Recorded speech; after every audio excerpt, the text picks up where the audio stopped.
have an alfalfa field here. It's been rained on twice, so we're going to try and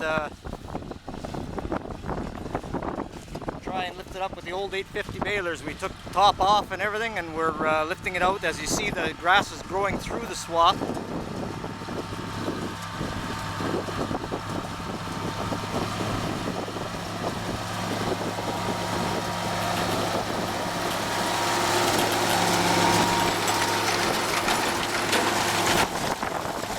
That it fluffs it up, gets it off the grass. The wind can get at it. Makes quite a difference from what's not done into what's done.